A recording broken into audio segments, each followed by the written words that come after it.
3 particles each of mass small m are kept at the vertices of a equilateral triangle of side L. The gravitational field at the center due to these particles. Centre में gravitational field कितना होगा? तो ये बहुत simple है। अगर ये equilateral triangle है, तीनों पे मासेस रखे हुए हैं, तो सेंटर पे ग्रेविटेशनल फील्ड डेफिनेटली जीरो होगा। क्यों होगा जीरो? समझ लीजिए। मान लिया एम मास यहाँ रखा हुआ है, एम मास यहाँ रखा हुआ है और एम मास यहाँ रखा हुआ है, तो सेंटर पे ग्रेविटेशनल फील्ड इस ऊपर वाले मास की वजह से ऊपर की तरफ होगा, इधर लेफ्ट वाले मास की वजह से लेफ्ट में होगा और राइट वाले मास की वजह से राइट में होगा। तो ये इक्वल मैग्नीट्यूड के ग्रेविटेशनल फील्ड हैं और इनके बीच में इक्वल भी बराबर एंगल भी बराबर डिस्ट्रीब्यूटेड है, तो इनका जो रिजल्टेंट होगा वो क्या हो जाएगा? Zero. So your answer is A part.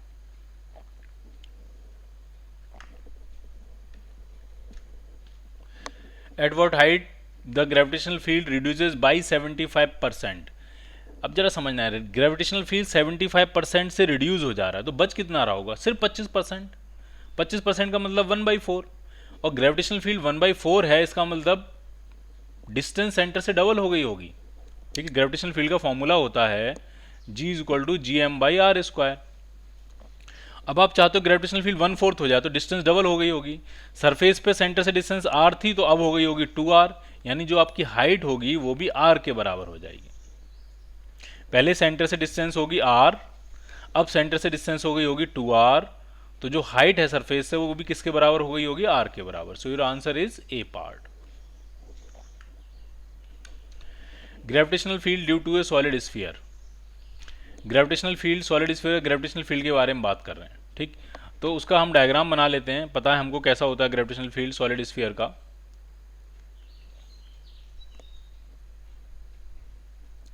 ये है आपका ग्रेविटेशनल फील्ड, स्मॉल जी या ईजी से भी रिप्रेजेंट कर सकते हैं, और ये सेंटर से डिस्टेंस। तो ये ग्राफ आपका इस तरह से बनता है।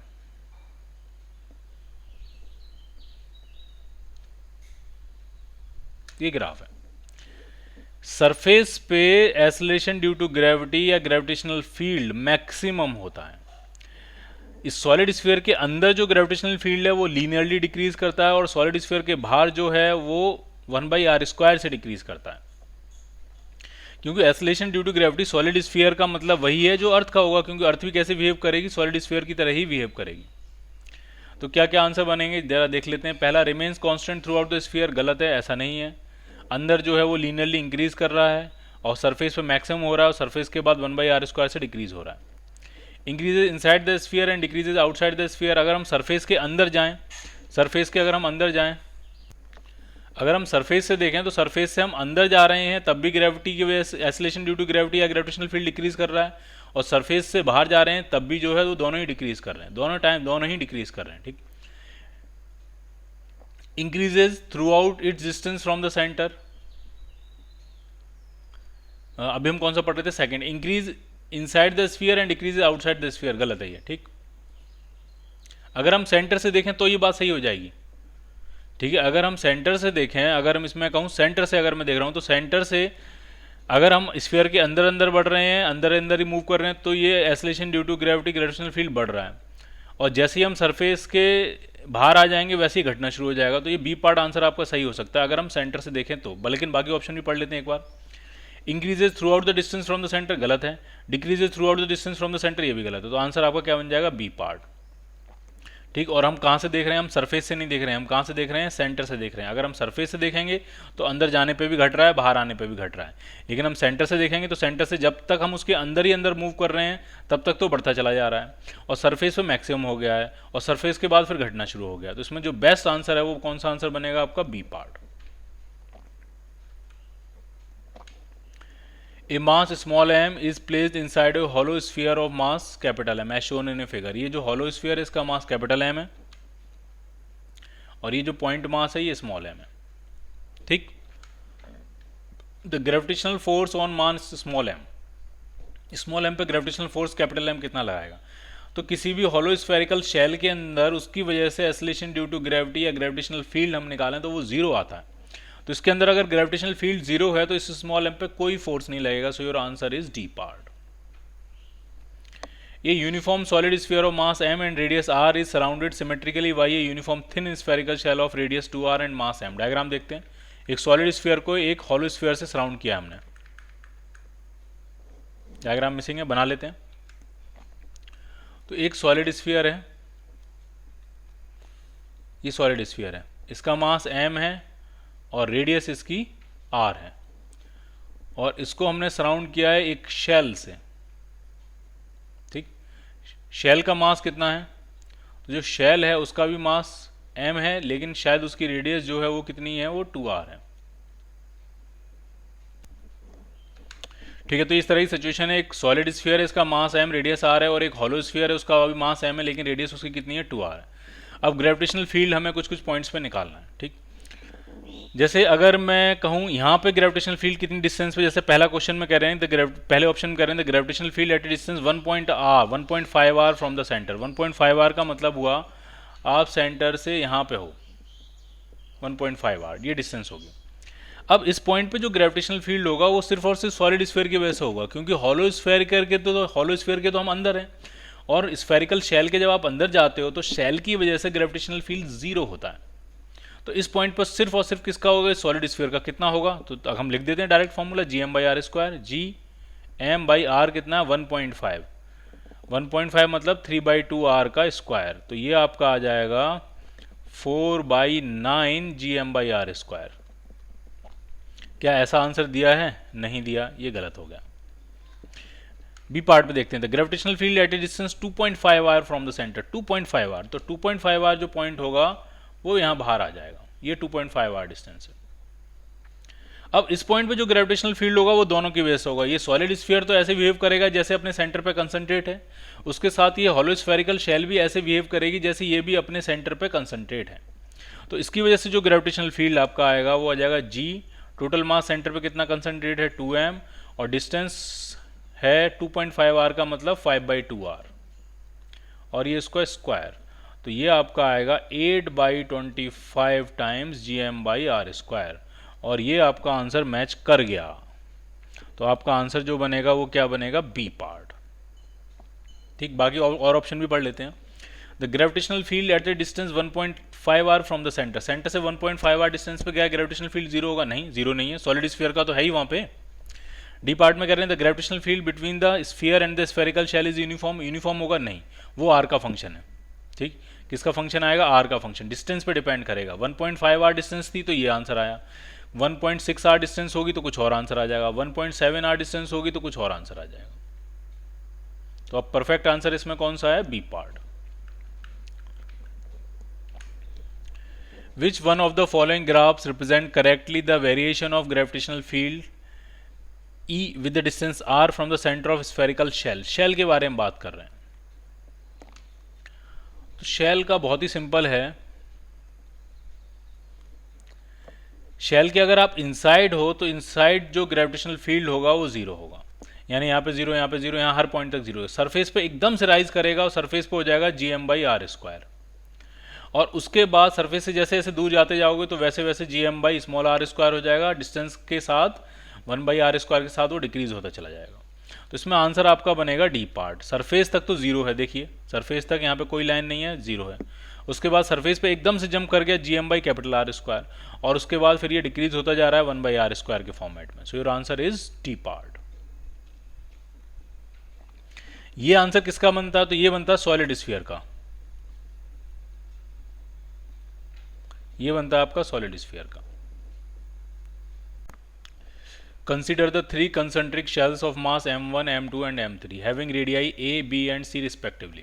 ठीक है, एक शेल है, इसका मास m1 है, एक m2 है और एक m3 है, इसकी रेडियस a है, दूसरे वाले की b है और तीसरे वाले की c है। अब पॉइंट p और पॉइंट q पे ग्रेविटेशनल फील्ड पूछ रहे हैं, ग्रेविटेशनल फील्ड कितना होगा। ठीक, तो पॉइंट p पे जो ग्रेविटेशनल फील्ड होगा वो सिर्फ m1 और m2 का होगा, m3 का नहीं होगा। पॉइंट p के लिए m1 और m2 ही सेंटर पे कंसंट्रेट होंगे, तो पॉइंट p पे जो ग्रेविटेशनल फील्ड आएगा ये आ जाएगा आपका g। कौन कौन से मास कंसंट्रेट है, m1 plus m2 upon x², ये पॉइंट p का आएगा। और अगर आप पॉइंट q के बारे में सोचोगे तो q तो सारे ही स्फेरिकल शेल से बाहर है, तो पॉइंट q के लिए तीनों की तीनों स्फेरिकल शेल सेंटर पे कंसंट्रेट हो जाएंगे।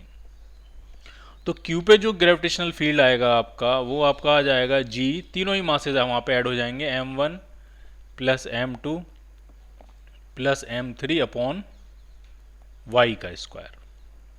क्लियर? तो देखते हैं कौन सा आंसर आंसर मैच करने वाला है। पहले क्यू का आएगा फिर पी का आएगा। तो पहले क्यू के में आएगा आंसर आपका बी पार्ट और पी का भी यही आंसर बनेगा। So your answer is B part. B part आपका आंसर मैच कर जाएगा। क्लियर?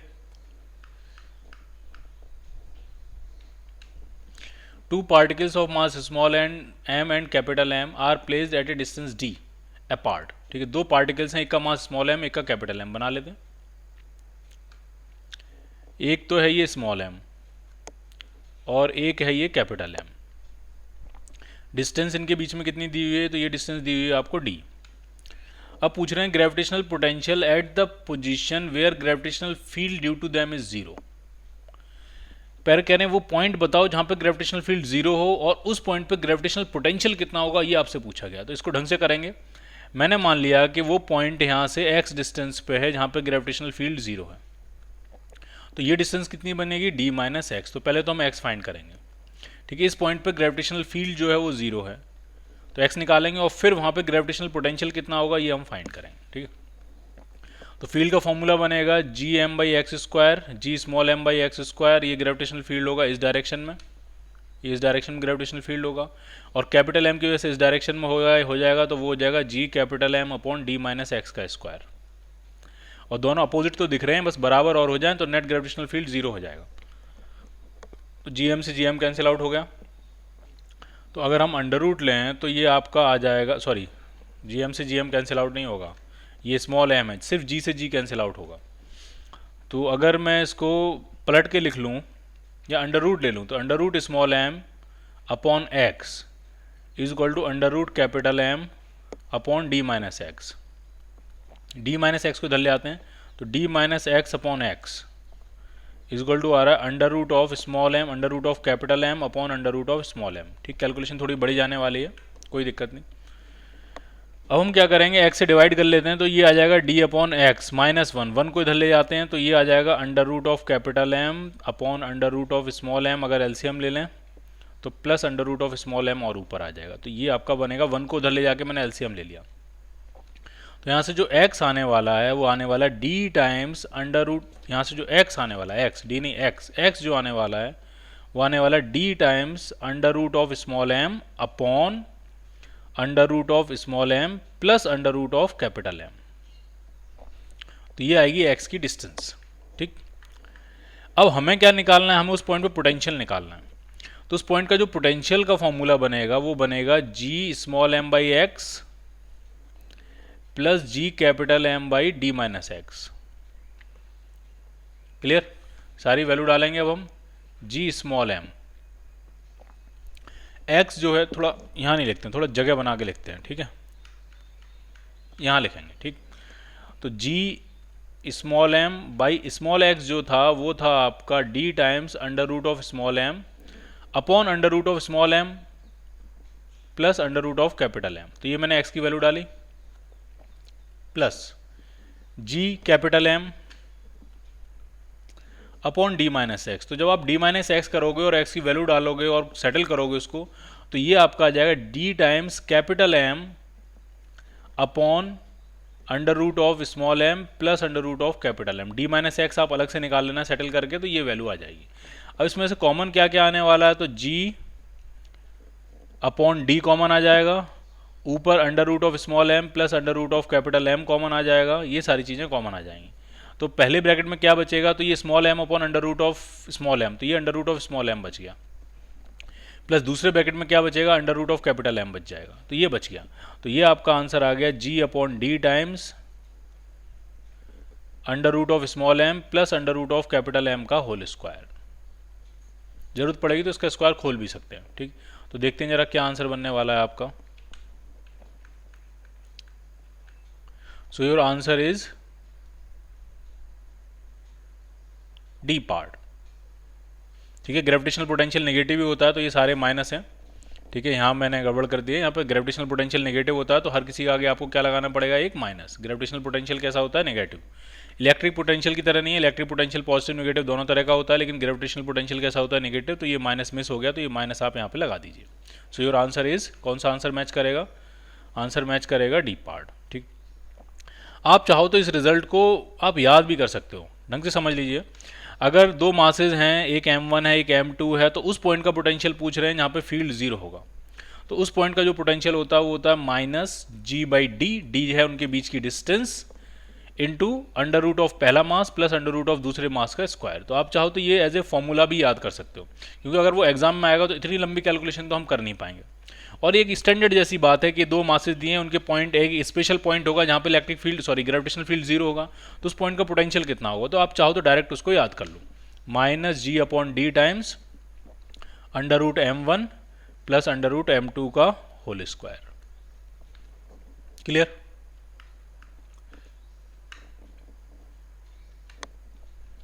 अगला क्वेश्चन करते हैं। A thin rod of length L is bent in a form of semicircle. The mass of the rod is capital M. What will be the gravitational potential at the center of the circle? उस semi circle के centre पे gravitational potential पूछ रहे हैं कितना होगा। तो draw करते हैं इसको, ये कुछ इस तरह की सिचुएशन है।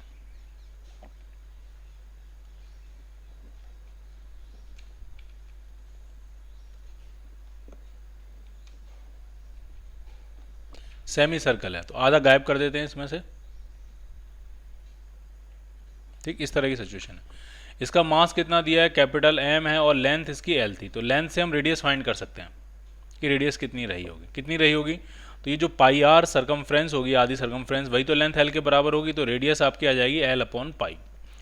अभी पूछ रहे हैं सेंटर का पोटेंशियल पूछ रहे हैं कितना होगा। तो सिंपल सी बात है, इस सेंटर से पूरा का पूरा मास जो है वो आर डिस्टेंस पे डिस्ट्रीब्यूटेड है, तो इस सेंटर का जो पोटेंशियल होगा वो होगा minus G M by R, simple. तो ये पोटेंशियल हो जाएगा minus G M by R, और आर की वैल्यू डाल देते हैं एल अपॉन पाई, ठीक। So your answer is D part.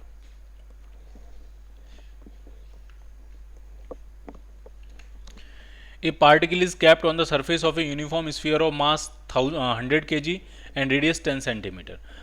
Find the work done. Find the work to be done per unit mass against the gravitational force between them to take the particle far away from the sphere. जरा समझिए क्या setup है। Situation ये है कि एक है आपका स्फीयर, उसका मास दिया है 100 kg, सॉलिड स्फीयर होगा, और रेडियस दी है, ये मास है 100 kg, रेडियस दी है 10 सेंटीमीटर, इसका मतलब 0.1 मीटर, ये रेडियस दी हुई है। अब कह रहे हैं एक पार्टिकल है, उसका मास मैं 1 kg मान ले रहा हूँ क्योंकि वर्क डन पर यूनिट मास पूछ रहे हैं, और उसको इस पॉइंट से बहुत दूर इन्फिनिटी तक ले जाने में कितना वर्क करना पड़ेगा। तो जो work done by external agent होता है वो होता है जिस मास को आप मूव करा रहे हो इनटू फाइनल पॉइंट का पोटेंशियल माइनस इनिशियल पॉइंट का पोटेंशियल। जिस मास को मूव करा रहे हो 1 kg है क्योंकि वर्क डन पर यूनिट मास ही पूछा गया है आपसे, और फाइनल पॉइंट मतलब इन्फिनिटी पे, इन्फिनिटी का पोटेंशियल होता है 0, माइनस इनिशियल पॉइंट सरफेस है, सरफेस का पोटेंशियल होगा minus G M by R. तो ये जो वर्क डन आपका आ रहा है वो जी एम बाई आर के बराबर ही आ रहा है, सारी वैल्यू डाल देते हैं, आंसर आ जाएगा। और जी एच नहीं, ये जो जी है, जी आपको दिया है 6.67 इंटू 10⁻⁻11, जो मास है वो दिया 100 kg, और ये जो डिस्टेंस है ये है 0.1 मीटर, तो ये आपका आ जाएगा 6.67 इंटू 10 की पावर कितना आ जाएगा, -8 joule. So your answer is D part. The diagram showing the variation of gravitational potential of earth with distance from the centre of earth. जरा देखते हैं क्या डायग्राम दिया हुआ आपको।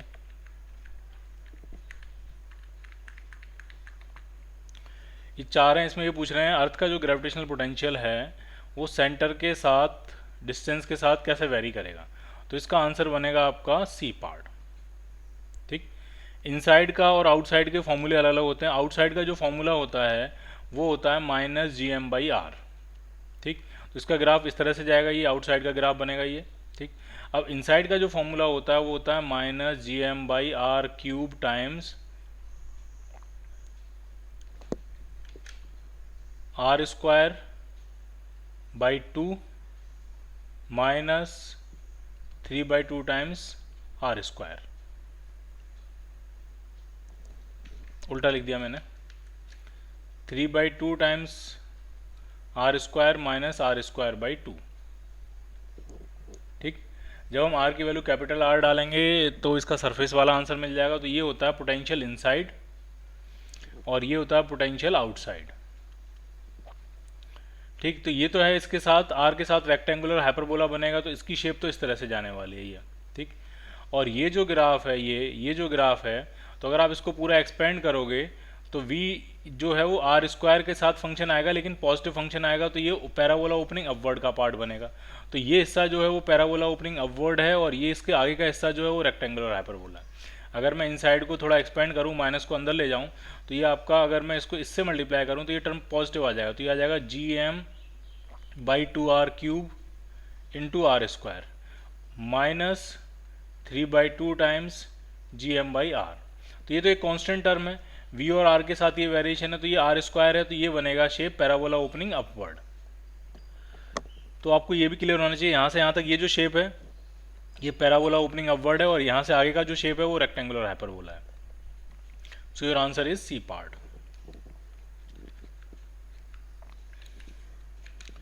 इनसाइड ए यूनिफॉर्म शेल, अगर एक यूनिफॉर्म शेल है तो उसके अंदर क्या होगा, तो उसके अंदर पोटेंशियल कांस्टेंट होता है और ग्रेविटेशनल फील्ड 0 होता है। So your answer is C part.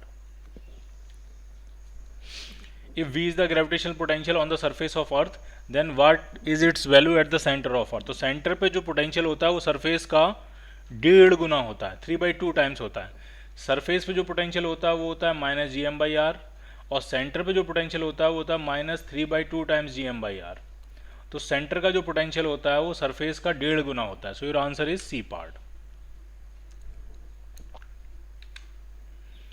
By which curve will the variation of gravitational potential of the hollow sphere of radius r with the distance be depicted? ठीक, ये पूछ रहे हैं कि कौन सा जो कर्व है वो ग्रेविटेशनल पोटेंशियल का वेरिएशन शो करेगा हॉलो स्फीयर जिसका रेडियस r है उसके साथ।